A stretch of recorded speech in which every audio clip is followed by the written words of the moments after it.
Baik, kita beralih ke informasi lainnya. Saudara, PJ Gubernur Aceh Safrizal membuka venue Arung Jeram Pekan Olahraga Nasional ke-21 Aceh Sumut di Lapangan Pemuda Aceh Tenggara.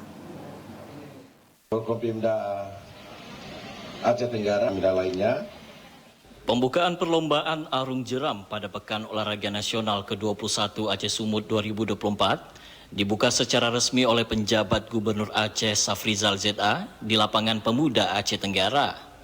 Dalam pembukaan tersebut tampak sejumlah kontingen dari 14 provinsi di seluruh Indonesia.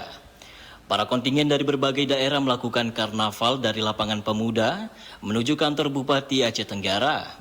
Ajang pelaksanaan cabur Arung Jeram berlangsung mulai tanggal 12 hingga 19 September mendatang. Dalam sambutannya, PJ Gubernur Aceh menyampaikan dipilihnya Sungai Alas dan Mamas sebagai venue Arung Jeram dilatar belakangi oleh alamnya yang sangat asri karena berada di kawasan hutan lindung. Selain itu, dua lokasi tersebut juga menarik sebagai destinasi wisata bagi para kontingen dan seluruh penonton. Insya Allah atlet-atlet kita ini sudah menguasai medan alamnya. Tetapi ini bukan hanya soal menguasai medan alam, tapi juga skill.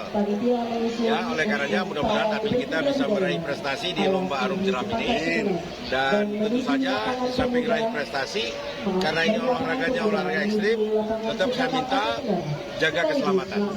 PJ Gubernur juga menyampaikan para kontingen tetap menjaga kesehatan serta keselamatan saat bertanding sebab sungai yang dijadikan venue Arung Jeram merupakan sungai yang ekstrim.